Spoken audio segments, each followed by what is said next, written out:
Maulid, setiap ada maulid datang, pokoknya ada maulid datang. Maulid itu kuncinya 4 aja: datang, duduk, dengar, diam, ngantuk, tidur, keluar nasi kotak, makan. Penting udah dapat pahala maulid.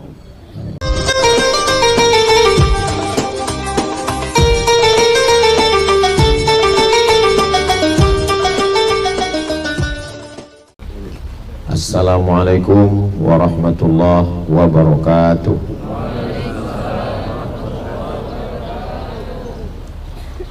Di Madinah satu malam paginya memakan ikan. Dari bunyi sambutan salam, sepertinya jamaah ini belum sarapan. Sudah makan Bapak Ibu? Gimana makannya? Enak? Pokoknya kunci di tanah suci ini makan, jangan sampai tidak makan. Apapun lauknya, bacaannya tetap Allahumma barik lana fima rozaqtana wa qina azabannar. Karena kalau tidak makan, badan lemah, tidak bisa ibadah, sia-sialah perjalanan kita ini. Mudah-mudahan yang agak-agak kurang sehat, sehat walafiat. Amin. Bersama kita pagi ini ada guru kita dari Pondok Pesantren Mazroatillah Lubuk Linggau, Abah Kiai Haji Saiful Hadi Ma'afi. Orang tua kami, orang tua kita semua. Mudah-mudahan Kiai panjang umur, sehat, berkah ilmunya untuk kita semua. Ada putra beliau, guru kita, alumni dari Yaman, beliau Kiai Haji Atik Fahmi. Setiap saya jadwal ke Lubuk Linggau, Sumatera Selatan, mereka lah yang mengurus semua jadwal Ustadz Abdul Somad. Jadi umroh akbar ini bukan sekedar umroh, tapi juga ajang untuk silaturahim dengan kiainya, silaturahim dengan jamaahnya.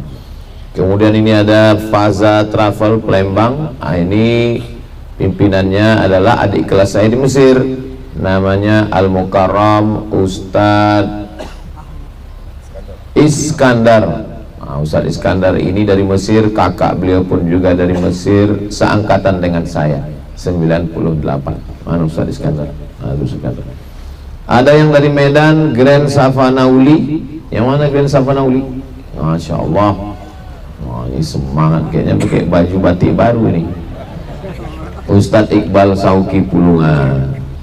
Kemudian ada Ustadz Tamimi Jasmine Tur dari Surabaya.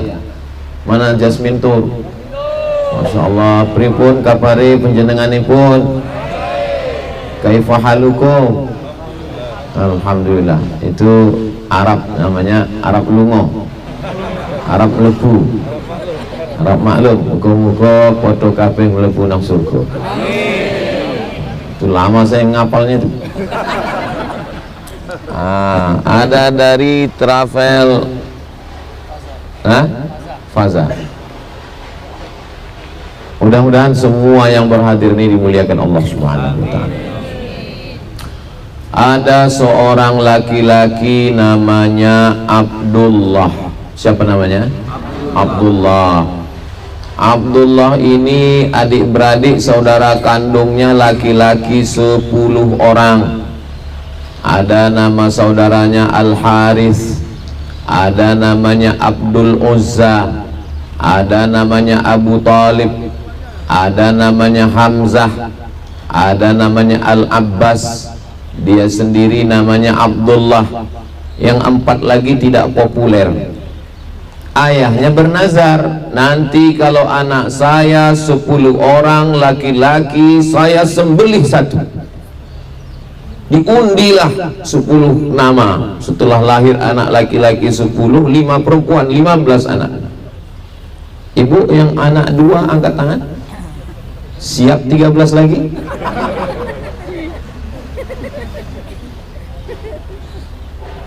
Diundi nama 10 ini, tiba-tiba terambil nama 1. Nama yang terambil yang mau dipotong ini adalah nama Abdullah.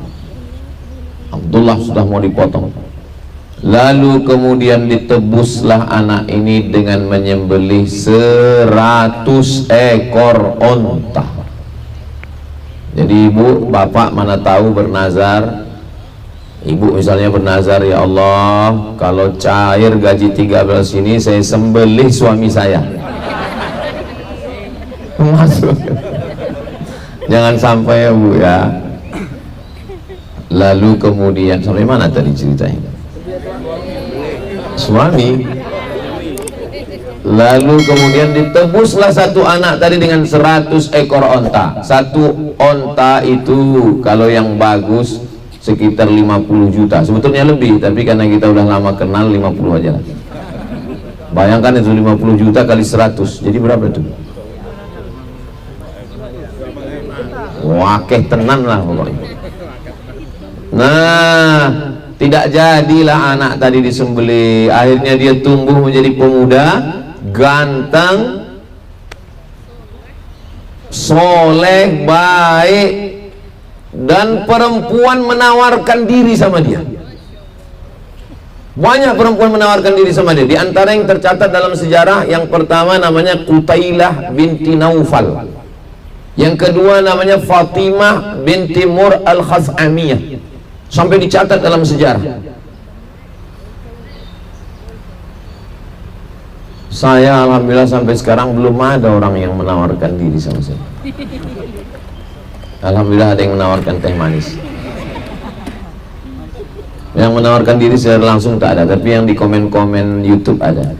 Ustaz, jadikan aku yang kedua gitu. Tapi pas dicek rupanya akun fake account, akun palsu, buzzer ternyata. Lalu kemudian akhirnya ayahnya menikahkan dia dengan perempuan itu yang dituang dulu Ustaz, nanti dingin, dia tetap hangat seperti hubungan kita. Akhirnya dinikahkan ayahnya dengan seorang perempuan, namanya perempuan itu Aminah, Siti Aminah.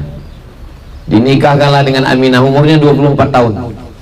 Dinikahkan dengan Aminah, alhamdulillah segera dapat kabar, maaf, hamillah Aminah tadi. Lalu kemudian datang li'ilafi Quraisy ilafihim rihlatas syita was-shaib. Datang musim syita, musim dingin, mereka berdagang ke Yaman. Datang musim shaif, musim panas, mereka berdagang ke negeri Syam. Kebetulan setelah nikah tadi datang musim panas. Sama macam umroh kita, ada umroh musim panas Agustus, ada umroh nanti musim dingin Januari.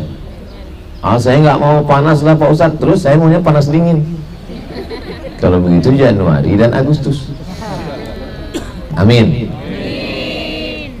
Pergilah dia berdagang pada musim panas ke negeri Syam.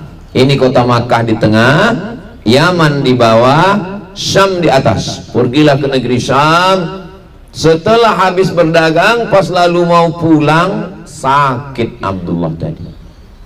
Tinggal dia di kampung, masih ada hubungan dengan paman-pamannya, kampung Bani Najjar namanya.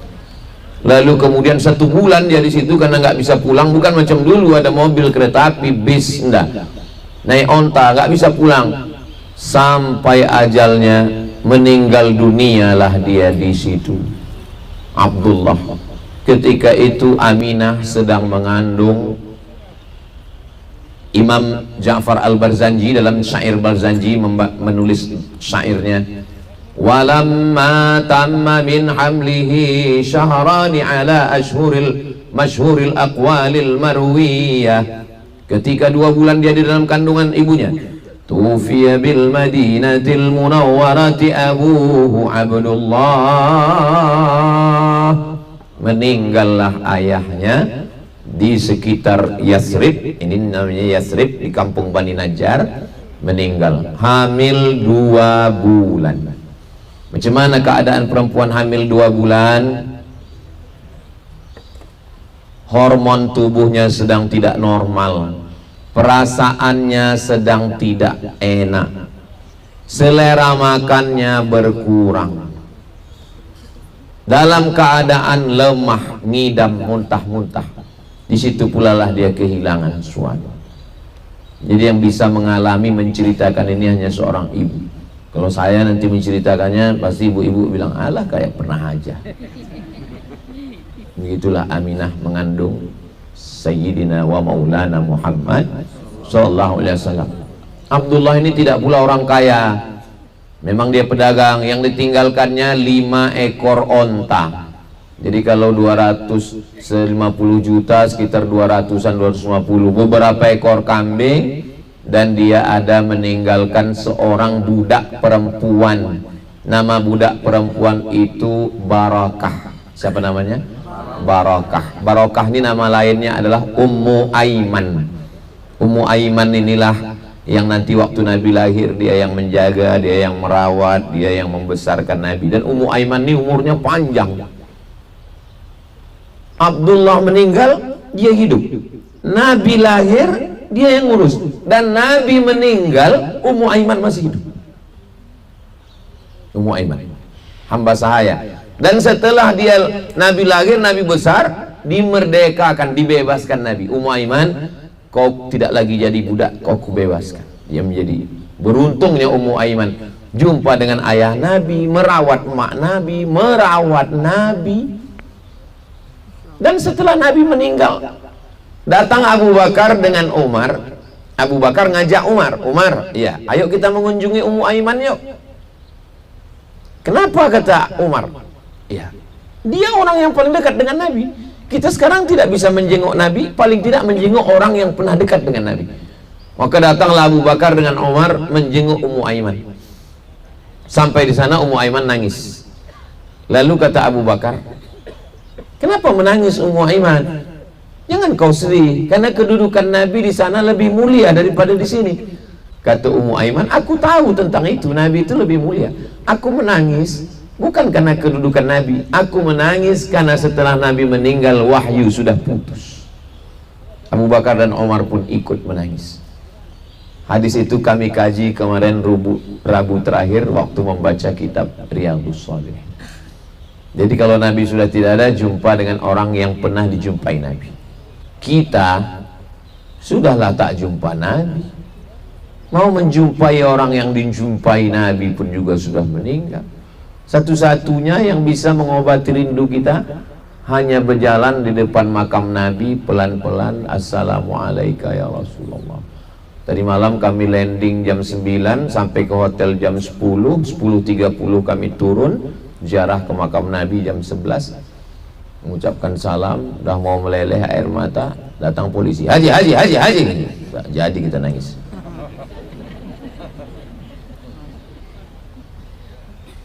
Tapi kita tetap, dan Masya Allah tabarakallahnya, hari ini tanggal 5 Rabiul Awal, bulan kelahiran Nabi Muhammad sallallahu alaihi wasallam. Tidak ada yang paling membahagiakan kita kecuali di bulan Maulid kita sedang berada di kota Nabi Muhammad sallallahu alaihi wasallam. Dan tepat nanti pas hari Maulid kita masih berada pula di kota Makkah Al-Mukarramah. Dan kita tidak pernah menyusun jadwal ini berdasarkan bulan Maulid. Kita menyusun jadwal ini bulan Agustus. Rupanya Allah mentakdirkan kita berjumpa. Akhirnya dikandung anak ini 9 bulan. Setelah itu tepat pada 12 Rabiul Awal lahirlah Sayyidina wa Maulana Muhammad. Salatullah salamullah ala Taha Rasulillah. Salatullah salamullah ala Yasin Habibillah. Tawassalna bi bismillah wa bil hadi Rasulillah wa kulli mujahidin lillah bi ahlil badri ya Allah. Ada orang setiap hari ziarah ke makam Nabi. Apa kau ziarah Nabi, depan Nabi? Yang penting aku bisa lewat. Setiap melihat kubah hijau dari jauh, Allahumma sholli ala sayyidina. Apa kubah hijau itu kan dari semen, dari besi, benda mati. Ngapain dimuliakan kubah hijau? Setiap sholat di belakang makam Nabi. Ngapain? Kan nggak ada hubungannya dengan Nabi. Nabi kan sudah meninggal. Sampai akhirnya suatu hari dia punya Quran. Qurannya itu disampul dengan kulit kambing. Lalu kemudian diciumnya. Pas mau buka Quran, dicium. Yang ngejek itu mau baca Quran, diciumnya. Lalu dibalikkan cakap ke dia, ngapain kau cium kulit kambing?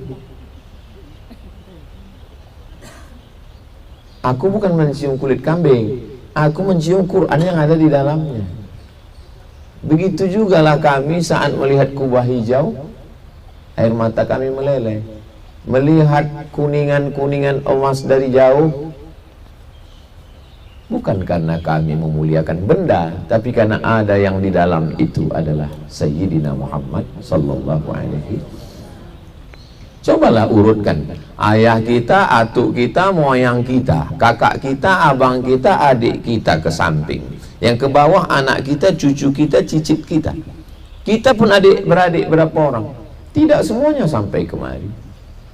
Maka ketika kita dimuliakan Allah sampai ke sini dalam keadaan sehat walafiat, diberikan Allah kebaikan, kebahagiaan, maka syukur kita dengan lisan alhamdulillahi rabbil alamin. Itu syukur dengan lisan. Syukur kita dengan badan, sejam sebelum azan paling tidak sudah sampai kita di masjid. Sholat sunat, kalau kebetulan malam tahiyatul masjid, habis tahiyatul masjid sholat sunat taubat banyak dosa, habis sholat sunat taubat sholat sunat tahajud, habis tahajud sholat sunat hajat, selesai sholat sunat tahajat sholat sunat witir tutup, habis itu duduk baca yasin, baca al-fatihah, qul huwallah, al-falak, an-nas, istighfar 100, alhamdulillah. Setelah itu salawat, Allahumma sholli ala sayyidina Muhammad wa ala ali sayyidina Muhammad. Setelah itu afdalu dzikri fa'lam annahu la ilaha illallah. Bersyukur dengan perbuatan. Karena kalau tidak kita paksa-paksakan, Allah bisa karena biasa. 1 jam sebelumnya. Lalu kemudian setelah Nabi Muhammad SAW lahir, diserahkanlah kepada Halimatus Sa'diyah yang menyusukan beliau. Halimatus Sa'diyah menjaga merawat. Lalu kemudian sampailah usia 4 tahun. Ibu yang punya anak 4 tahun, yang punya cucu 4 tahun. Bayangkanlah itu sekarang. Anak saya Sami 3 tahun 6 bulan, 17 Agustus 3 tahun 6 bulan. Jadi lebih kurang sebesar Sami itulah. Sedang rindu-rindunya, sedang lucu-lucunya, sedang sayang-sayangnya, dibawalah oleh Sayyidatuna Aminah untuk ziarah ke makam ayahnya. Untuk pertama kali ziarah, dibawa ziarah ke makam ayahnya. Setelah ziarah, dalam perjalanan pulang, ibunya pula meninggal. Allah. 2 tahun dalam kandungan, ayah meninggal. Sedang lagi 2 tahun dalam kandungan, ayah meninggal. 2 bulan dalam kandungan, ayah meninggal. Umur 4 tahun mau dibawa ziarah, pulang ziarah dalam keadaan sendiri, ibunya pulang. Jadi kalau ada orang sekarang merasa ujian dialah yang paling berat, hidup dialah, maka dia tidak baca sirah sejarah Nabi Muhammad SAW. Nggak ada apa-apanya kesedihan kita ini. Saya untuk mengobati kesedihan saya baca sejarah Nabi itu. Karena kalau tidak, saya sampai sekarang belum bisa menghilangkan kesedihan ibu saya meninggal, mak saya meninggal. Tapi begitu dibaca sejarah Nabi, Nabi aja, Nabi Muhammad 4 tahun umur dia. Saya tahun 2019 42 tahun umur saya, baru mak saya meninggal. Berarti saya kurang bersyukur sama Allah. Jadi segala hidup kita ini kita balikkan ke Nabi Muhammad SAW. diasuh oleh kakeknya Abdul Muthalib. Abdul Muthalib itu kalau dia duduk di samping Ka'bah dibentangkan firos, kasur, karena dia pembesar Quraisy. Abdul Muthalib bin Hashim bin Abdi Manaf bin Qusay, keturunan Adnan, cucu cicit Ismail, anak kandung Ibrahim alaihi salam. Jadi sebelum dia duduk di atas kasur di samping Ka'bah itu, datang Nabi Muhammad lari-lari di situ. Datanglah anak-anak dia yang lain untuk melarang, tarik, jangan dia lari di situ. Apa kata Abdul Muthalib? Da'ahu, biarkan dia. Cucu kesayangan. Ayahnya aja kutubus 100 ekor onta. Meninggal ayahnya, anaknya sekarang sedang disayang-sayang kakek, umur 8 tahun. Anak 8 tahun sekarang kelas 2 SD. Meninggal pula kakek. Ya Allah. Lalu kemudian diserahkan asuhnya kepada Abu Talib. Abu Talib paman yang paling susah di antara semua paman, dan anaknya paling banyak.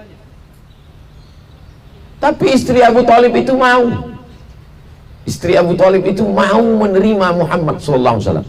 Nama istri Abu Talib itu Fatimah binti Asad namanya. Makanya ada 2 Fatimah dalam kehidupan Nabi yang luar biasa. Yang pertama Fatimah binti Asad. Ketika Fatimah itu meninggal, apa kata Nabi?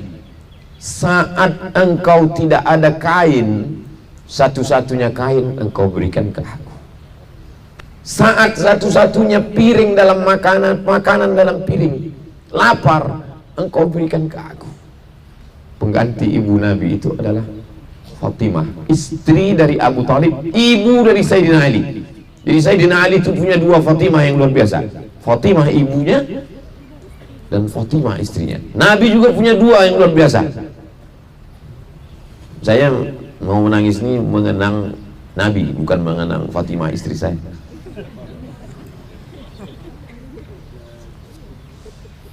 Lalu kemudian ketika Fatimah istri Abu Talib itu meninggal, Nabi ikut menggali kuburnya,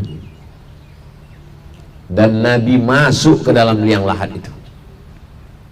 Nabi masuk ke dalam liang lahat itu berdoa, Allahumma inni atawassalu ilaika. Nabi bertawassul. Hadisnya ada dalam kitab Al-Mu'jam Al-Kabir karya Imam At-Tabrani. Aku bertawassul kepada engkau ya Allah, berkat nabi-nabi yang sudah kau kirim, berkat rasul-rasul yang sudah kau utus, supaya engkau selamatkan ibuku ini, Fatimah. Kalau kita menghadap ke arah pemakaman Baqi, menghadap lurus, makamnya paling pinggir di samping pagar, perempuan tak bisa masuk. Paling pinggir samping pagar, yang ada pagarnya tembok tinggi setinggi lutut. Nanti kalau nampak di situ ada setinggi lutut, itulah dia makam Fatimah, karena dia perempuan yang spesial. Makanya yang lain itu rata dengan tanah, dia ada tembok petak. Saya yang menunjukkan itu dosen saya di Sudan, Abdul Somad. Kalau kau mau tahu makam Fatimah binti Asad adalah Baqi, sebelah kiri dekat dengan pagar, ada di situ tembok, pakai tembok tinggi, itulah dia. Itulah makam yang Nabi SAW masuk ke dalamnya. Kebetulan dosen saya ini dulu kuliah di Madinah tahun 70-an. Waktu dia kuliah di situ, setiap saya buka tingkap jendela, nampak saya makam itu ada kubahnya di atas, ditutup. Tapi kemudian setelah itu dihancurkan. Jadi ternyata tahun 70-an pun makam itu masih ada kubahnya di atas, menunjukkan tempat yang spesial yang dimuliakan Allah Subhanahu wa ta'ala dan dipelihara oleh negara. Tapi kemudian terjadi perubahan. Kenapa Nabi Muhammad SAW itu ayahnya meninggal, ibunya meninggal, kakeknya meninggal, ibu angkatnya meninggal, pamannya meninggal, anaknya 4, Zainab, Ummu Kulthum, Ruqayyah, Fatimah, 3 meninggal waktu dia masih hidup. Anaknya laki-laki Qasim, Abdullah dari Khadijah. Ada satu lagi anaknya dari perempuan yang dari Mesir, Maria Al-Qibtiyah, nama anaknya Ibrahim, meninggal juga 3. Kenapa? Supaya kita ini yang paling sakit hidupnya, yang paling susah hidupnya, jangan bandingkan dengan yang lain. Tinggal bandingkan saja dengan Nabi Muhammad sallallahu alaihi wasallam. Nanti terasa itu nggak ada apa-apanya hidup kita ini. Kita baru kehilangan satu, kehilangan dua, dia kehilangan begitu banyak. Padahal dia adalah Sayyidina wa Maulana wa Syafi'ina wa Zuhrina wa Qurrati A'yunina Muhammad sallallahu alaihi. Allahumma salli ala Sayyidina Muhammad wa ashghili zalimin bizalimin wa akhrijna min bainihim salimin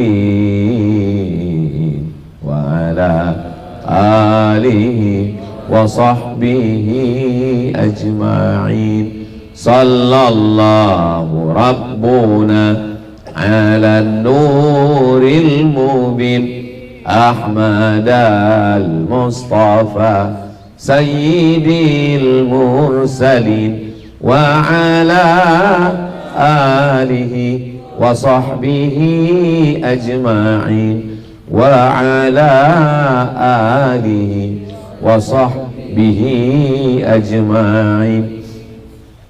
Seandainya Nabi Muhammad SAW itu anak raja, bapaknya kaya raya, hidupnya sempurna, gimana kita mau membanding-bandingkan kesusahan hidup kita? Bagaimana cemana kita mau mengadukan keluh kesah kita? Bagi saya itu hikmahnya. Itu hikmahnya kenapa Nabi, tapi ada hikmah yang lain. Kita biasanya kalau susah mengadu ke ayah, Nabi ayahnya tak ada. Mengadu ke emak, emaknya tak ada. Mengadu ke datuk, kakek, kakeknya meninggal. Mengadu ke emak angkat, istri paman yang paling sayang, meninggal. Jadi Allah mau mengajarkan kita jangan berharap kepada manusia. Tepat mengadu hanya kepada la ilaha illallah. Jangan mengadu ke kawan. Pagi jadi kawan, sore jadi lawan. Habis dibukakannya cerita kita di Facebook. Jangan terlalu habis-habisan untuk kawan. Habis-habisan ke kawan. Ingat, mati kita, kawan makan ayam. Kok makan ayam Pak Ustaz? Ya tahlilan. Untung dia mati katanya, kalau enggak makan ayam kita. Maka mengadulah kepada Allah. Kalau bisa sholat malam itu sholat hajat sujudnya lama. Nikmat sekali sujud lama-lama di Madinah ini. Lama sujud, mengadukan segala keluh kesah. Tapi katanya Pak Ustaz nggak boleh ngomong dalam sholat kalau bahasa Indonesia. Kalau bahasa Arab nggak batal. Kalau bahasa Indonesia batal. Bahasa selain bahasa Arab batal. Tapi kami nggak bisa bahasa Arab Pak Ustaz. Nggak usah pakai bahasa Arab, bahasa Indonesia. Loh, tapi katanya bahasa Indonesia batal. Nggak usah diucapkan, di dalam hati aja. Tapi kalau udah selesai sholat, udah salam, nah itu boleh ngomong. Terserah mau pakai bahasa apa. Oke, bahasa Jawa. Ya Allah, iki wis pirang-pirang dino bojone orang teko wis ngalor ngidul ngetan piye. Saya bukan orang Jawa Pak Ustaz, saya orang Minang. Ya Allah, kau ba acara orang pertama lomba laki nang kedua lomba bini nang kampe bicara itu. Takbir Allah Subhanahu wa taala. Malu lah Pak Ustaz, orang rame. Cari yang kira-kira ada orang Afrika di situ. Saya berdoa kita kepada Allah Subhanahu wa taala khusyuk. Ada orang yang sudah bertahun-tahun mau datang ke tempat Nabi ini. Nabungnya bertahun-tahun, begitu sampai ke sini nggak tahu mau ngapain dia di sini. Sholat datang lambat. Tiba-tiba dekat pintu, dekat WC. Kok bisa? Saya ngomong begini ini supaya bukan untuk Bapak Ibu, untuk diri saya, supaya saya cepat datang. Jangan sampai nanti tiba-tiba ketemu kita sama-sama di situ. Assalamualaikum warahmatullahi Ustaz. Kemarin Ustaz bilang datang terlambat, itulah saya sedang shopping pula tadi. Jadi kita manfaatkan. Saya selalu pergi umrah itu menganggap ini umrah saya terakhir. Tak tahu saya entah bagaimana umur, selalu saya. Bulan 2 yang lalu mungkin ini umrahku terakhir. Rupanya Agustus ini berangkat lagi. Agustus ini mungkin umrah terakhir. Bulan betul-betul terakhir. Nggak tahu kita. Mudah-mudahan kita semua sehat-sehat, panjang umur, murah rezeki, bisa kita berjumpa di Baitullah. Inilah indahnya hidup itu ya ini. Apalah indahnya hidup ini? Hidup ini kan sebetulnya apa hakikat hidup ini? Hidup ini menunggu mati. Inilah hidup. Sebetulnya hidup ini nunggu mati. Cuman yang namanya menunggu itu kan membosankan. Namanya nunggu. Akhirnya dikirim Allah lah bidadari-bidadari surga. Dikirim Allah orang-orang soleh. Supaya hidup ini nggak terlalu membosankan. Akhirnya ngobrol, tiba-tiba datang malaikat maut. Saya dikelilingi kawan-kawan, sahabat-sahabat, orang-orang baik. Itu di belakang ada travel Cahaya Hati, Ustadz Oktri sedang sakit sekarang. Nanti tolong semuanya di akhir majelis kita sama berdoa, dan sendiri-sendiri juga minta tolong, termasuk siapa saja saudara, kawan, sahabat, termasuk Ustadz Oktri. Kemarin saya sudah kirim satu voice mail suara, tapi di sini nanti kita doakan supaya Ustadz Oktri diberikan kesehatan, kekuatan. Beliau Ustadz yang paling semangat. Mungkin karena terlalu semangat Allah suruh beliau istirahat sejenak, insyaallah. Itu beberapa yang saya sampaikan tentang Nabi Muhammad. Mudah-mudahan sekelumit cerita tentang Nabi Muhammad SAW ini membuat kita semakin semangat untuk menggali sejarah. Makanya nanti pulang ke Surabaya, pulang ke Medan, pulang ke Kalimantan, pulang ke Makassar, baca maulid. Setiap ada maulid datang, pokoknya ada maulid datang. Maulid itu kuncinya 4 aja: datang, duduk, dengar, diam. Ngantuk, tidur. Keluar nasi kotak, makan. Penting udah dapat pahala maulid. Ini saya jawab beberapa pertanyaan. Apakah pengguna gigi palsu emas ketika meninggal dunia boleh dikubur dengan gigi palsunya? Jangan, nanti dibongkar orang. Makanya begitu meninggal dunia, yang pertama dilakukan, tolong jangan sampai lupa memejamkan mata. Innalillahi wa inna ilaihi raji'un. Tutupkan matanya supaya jangan sampai matanya terbuka gitu.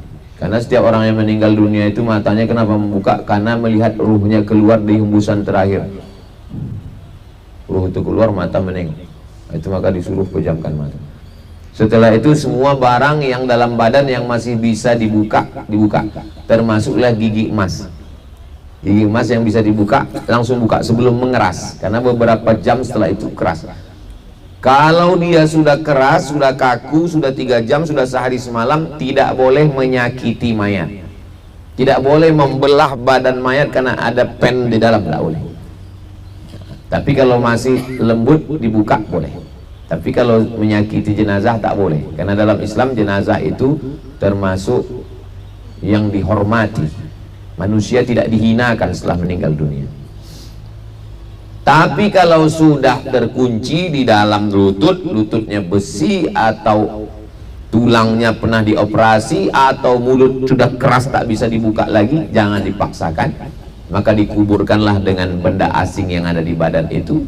Walaupun itu satu yang mudarat, tapi dia boleh karena darurat. Ad-daruratu tubihul mahzurat.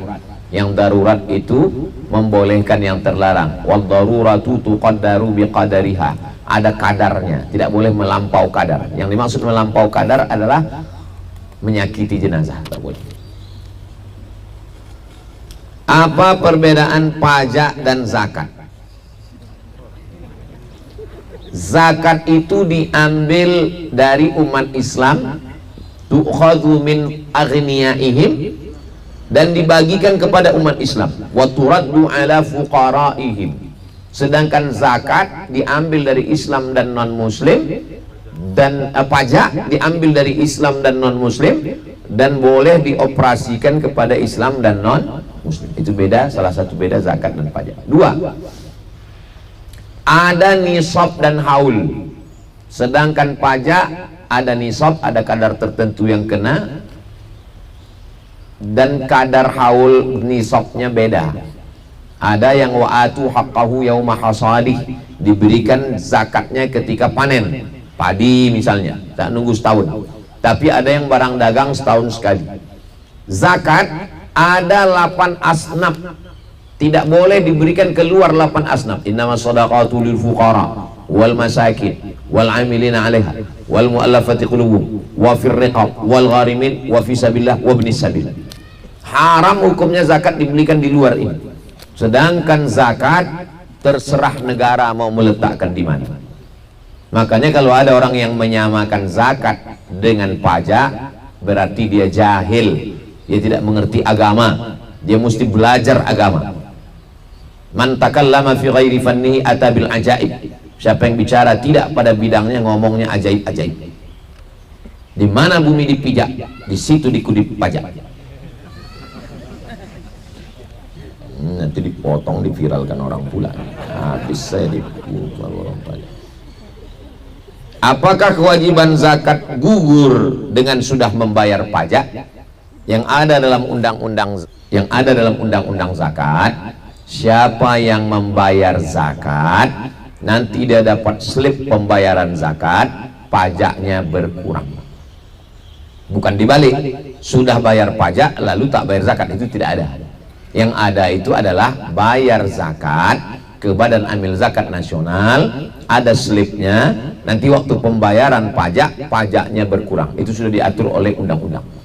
Ada jamaah kita bekerja di PT Wilmar, waktu dia bayar pajak, kantor pajak mengatakan pajak bapak sekian, berkurang. Loh, kok kurang? Karena bapak sudah bayar zakat ke lembaga yang resmi dan ada slipnya. Dan itu ada undang-undangnya, bahwa membayar zakat mengurangi pajak. Yang tadi dari Faza Palembang, yang ini dari Jasmine Tour and Travel Surabaya, arek-arek Surabaya. Bolehkah seorang wanita yang sudah berkeluarga melakukan umroh tanpa izin suami? La yutusafiru mara'atun illa ma'azi mahramin. Tidak boleh perempuan musafir tanpa mahram. Kenapa tidak boleh? Karena perempuan itu dikhawatirkan diganggu orang. Zaman dulu musafir naik unta, nanti dia turun ke tempat buang air, siapa yang menemani dia? Maka mesti ada mahram.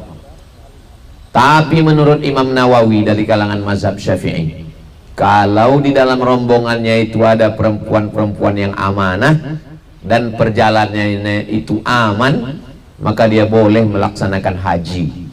Lalu bagaimana dengan umrah? Huruf waw antara haji dan umrah itu wawnya namanya waw ataf. Wa atimmul hajja wal umrata lillah. Kalau boleh pada haji, maka boleh juga pada umrah. Syaratnya apa? Ada perempuan-perempuan yang amanah dan perjalanannya itu aman. Sekarang ibu bersama dengan Jasmine Tour and Travel.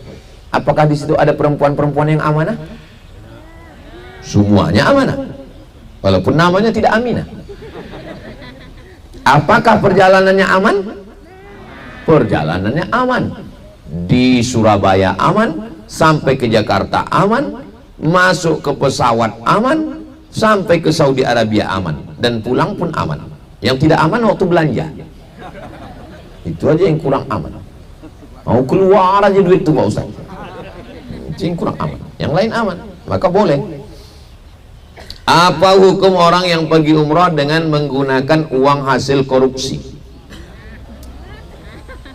Innallaha thayyibun, Allah maha suci, la yaqbalu illa thayyiban, Allah tidak menerima kecuali yang suci-suci saja. Sebelum sholat mesti bersuci, apa namanya? Wudu. Sebelum haji dan umrah mesti bersuci, apa namanya? Bertaubat. Taubat nasuha. Bagaimana mau bertobat? Duitnya duit haram. Nah, maka berangkat dengan, aduh Pak Ustadz, udah terlanjur sampai ke Makkah, ini gimana ini? Udah distorkan duitnya Pak Ustadz. Ya apa boleh buat, nggak bisa mundur pulang. Tetap aja selesaikan tawaf, sa'i, tahallul. Kewajiban umrohnya gugur, tapi perbuatannya itu tidak baik. Maka mudah-mudahan dibukakan Allah pintu rezeki di masa akan datang, dia berangkat dengan uang yang halal insyaallah. Ada jamaah kita mau nyumbang bantuan ke kiai di Jawa. Saya nggak mau nyebut namanya, takutnya nanti kiainya marah ke saya. Ngapain sebut-sebut nama saya? Jamaah kita ini mau nyumbang. 4 kali ditelepon ustadz sahabat saya ini ditelepon. Itu yang mau nyumbang itu apakah orangnya main proyek? Enggak. Apakah orang pemerintah? Enggak. Apakah orang berkecimpung di bank konvensional? Enggak. Apakah dia pakai riba? Enggak. Lolos 4 pertanyaan baru diterima. Kiai tidak mau terima duit yang subhat untuk bangun pondok. Nanti pondoknya rusak, nanti anak-anak rusak. Lambaikan tangan ke atas drone. Agak-agak setengah jam lah. Cukup. Jadi kita berusaha dalam semua ibadah yang halal-halal. Wa anfiqu, berinfaklah min thayyibat, yang baik-baik. Berangkat dari Safa, berhentinya di Marwah. Marwah artinya marwah, muruah, kehormatan, kemuliaan, keagungan. Kita tidak akan mendapatkan marwah kalau kita tidak berangkat dari Safa. Apa itu Safa? Safa artinya, Safa itu kursi Pak Ustaz. Safa artinya kesucian, kebersihan, kemurnian. Berangkat dari Safa barulah mendapatkan marwah.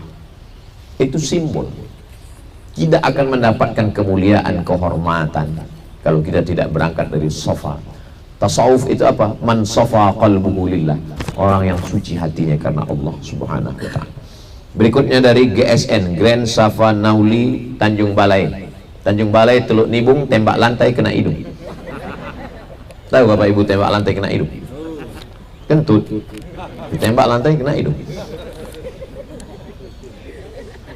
Bolehkah kita menjamak sholat saat ke laut, menangkap ikan, pergi pagi pulang petang atau sampai malam? Coba diukur pakai Google Map.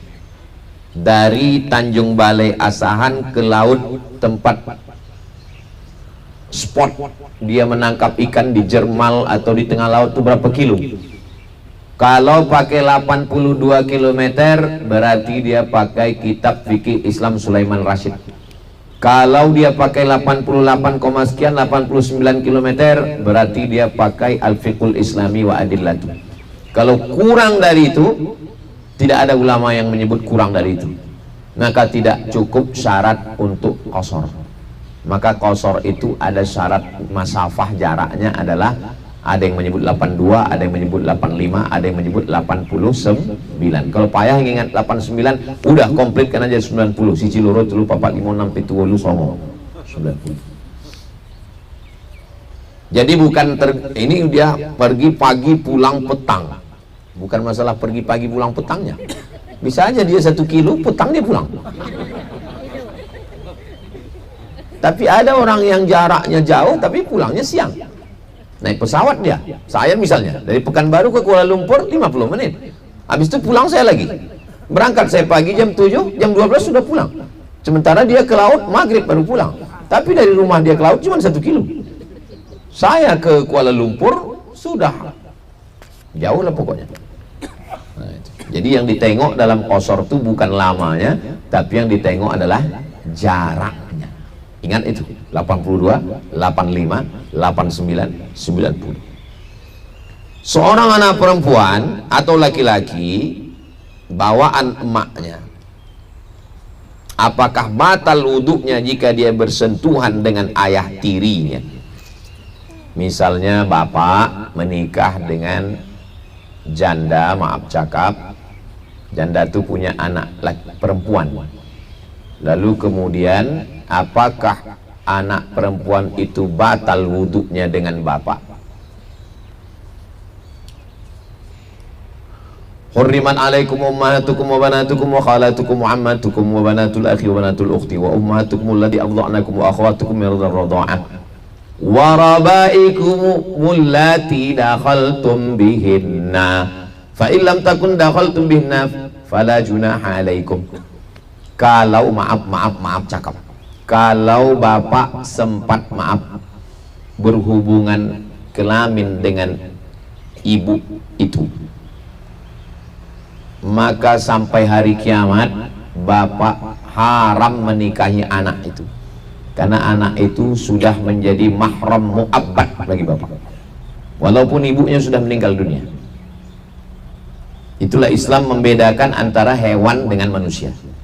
Tapi kalau belum sempat, misalnya pas akad, aku nikahkan engkau dengan anakku dengan mahar sebentuk emas tunai, saking senangnya bapak, alhamdulillah, mati, maka bapak boleh menikahi anaknya karena sudah nikah tapi belum. Fa illam dakhaltum bihinna fala junaha alaikum. Nah, maka kalau sudah berhubungan, maka anaknya itu menjadi mahram bagi bapak. Makanya hati-hati. Tapi tetap juga karena dia bukan anak kandung bapak, tetap hati-hati tentang masalah mahram ini. Jangan mentang-mentang sudah nikah ibunya lalu anaknya pakai pakaian, tetap menutup aurat. Keponakan saya, anak adik saya, ayahnya adik saya kandung, tapi anak perempuan saya itu saya suruh tetap pakai baju panjang, tetap pakai jilbab. Yang terbiasa dia buka-buka. Udah macam ayah saya, udah macam, berawal dari macam, berakhir dengan macam-macam. Waspadalah. Ini yang terakhir dari Cahaya Hati. Mohon penjelasan Ustadz, kapan panen kurma Madinah? Dan apa keutamaan kurma ajwa? Man tasabbaha, siapa yang di waktu paginya, siapa yang waktu paginya makan bisab'i ajwatin, 7 kurma ajwah. Siapa yang pada waktu pagi habis sholat subuh makan 7 butir kurma, maka hari itu dia selamat daripada sihir, selamat daripada sihir santet. Siapa yang tak percaya, silakan makan 7 biji, habis itu cari dukun. Santet aku, santet. Coba kau pakaikan santet itu. Makan 7 biji. Kurma ajwa dia hitam, pekat. Ada yang besar, ada yang kecil, dia ada kelasnya juga. Ada ajwa kelas premium, VIP kelas ekonomi. Maka disebut dia dengan kurma Nabi karena ajwa. Nah, dia ini hanya ada pada musim panas. Nanti kalau kita pas musim dingin di sini ada kurma, itu adalah hasil panen dari musim panas. Makanya ulama menyimpulkan Nabi Isa itu lahir musim panas. Dari mana dasarnya Nabi Isa itu lahir musim panas? Karena waktu Maryam melahirkan, dipegangnya Nabi Isa, kata Allah, wa huzzi ilaiki bijiz'in nakhlati, goncangkan pangkal batang kurma. Waktu itu dia bersandar ke batang kurma. Bersandar, kata Allah, goncangkan batang pangkal kurma itu dengan pundakmu, tusaqit alaiki rutaban janiyya, jatuh buah kurma. Rutab itu kurma yang sudah basah. Kurma itu jatuh karena basah itu pada musim panas. Maka diperkirakan Nabi Isa itu lahir bulan Juli atau bulan Agustus, bukan bulan Desember. Karena pada tanggal 25 Desember sedang beku-bekunya musim dingin, jangankan buah kurma, putihnya pun tak ada. Dan dikatakan Nabi Isa itu lahir ketika langit sedang berbintang. Pada bulan Desember langit tak ada bintang karena diselimuti kabut salju. Tanda yang ketiga Nabi Isa lahir itu ketika domba-domba sedang makan di padang rumput. Bulan Desember tak ada domba di padang rumput, domba pun kedinginan. Domba-domba sedang berada di dalam kandang domba dikelilingi api unggun. Karena di padang rumput, rumput tak ada karena ditutupi oleh salju. Nah, ini tentang hebat pertanyaan orang Cahaya Hati. Kalau Tuhan membeli belati, jangan ditusukkan ke sayur kubis. Kalau mik sudah mati-mati, itu tanda waktu sudah habis. Di akhir majelis mari kita sama berdoa kepada Allah. Mudah-mudahan semua perjalanan umroh kita ini lancar, dimudahkan Allah. Pulang kita dari sini diampunkan segala silap salah dan dosa, dibukakan pintu rezeki, keluarga sakinah mawaddah warahmah, anak cucu soleh dan solihah. Ala hadhihi niyah al-Fatihah. A'udzubillahi minasyaitonirrajim. Bismillahirrahmanirrahim. Alhamdulillahi rabbil alamin. Arrahmanirrahim. Maliki yaumiddin. Iyyaka na'budu wa iyyaka nasta'in. Ihdinas siratal mustaqim, siratal ladzina an'amta 'alaihim ghairil maghdubi 'alaihim waladdallin. Amin. Allahumma shalli ala sayyidina Muhammad wa ala ali sayyidina Muhammad. Assalamu alayka ya Rasulullah. Assalamu alayka ya Nabiyallah. Assalamu alayka ya Habiballah. Assalamu alayka ya khaira khalqillah. Assalamu alayka ayuhan nabiyyu wa rahmatullahi wa barakatuh. La tada' lana dhanban illa ghafartah. Ampunkan segala dosa-dosa kami ya Allah. Wala dainan illa qadaitah. Tolong kami lepas dari hutang piutang riba ya Allah. Wala maridan illa syafaitah. Saudara kami yang sakit, angkat penyakitnya, sehatkan ya Allah. Wala mayyitan illa rahimtah. Yang sudah meninggal dunia, lapangkan kuburnya ya Allah. Wala maridan illa syafaitah. Yang sakit-sakit, angkat penyakitnya, berikan kesembuhan, kesehatan ya Allah. Wala mumtahinan illa najahtah. Yang sedang ujian, luluskan dengan nilai terbaik ya Allah. Wala musafiran illa wasaltah. Yang musafir, sampaikan pulang kembali dengan selamat ya Allah. Wala aziban illa zawajtah. Yang belum menikah, jumpakan dengan jodoh yang baik-baik ya Allah. Wala raghiban illa anjabtah. Yang belum ada keturunan, berikan anak yang soleh solehah, penghafal Quran, mujahid fisabilillah. Ya Allah, berikanlah rezeki kepada anak cucu kami sampai hari kiamat mereka bisa berhaji dan berumrah ke Baitullah. Allahumma aftah lana abwabal khair wa abwabal barakah. Allahumma kama jama'tana fi hadzal makan, sebagaimana Engkau kumpulkan kami di bumi Madinah Munawwarah ini, kumpulkan kami nanti di surga bersama Nabi Muhammad sallallahu alaihi wasallam. Waqtim bis salihati amalana, tutup umur kami dengan husnul khatimah. Rabbana atina fid dunya hasanah wa fil akhirati hasanah wa qina azabannar. Wa sallallahu ala sayyidina Muhammad wa ala alihi washabbihi wasallam. Walhamdulillahi rabbil alamin. Taqabbalallahu minkum minna wa minkum taqabbal ya karim. Terima kasih segala perhatian. Mohon maaf segala kesilapan dan kekhilafan. Aqulu qawli hadza astaghfirullah li wa lakum. Wassalamualaikum warahmatullahi wabarakatuh.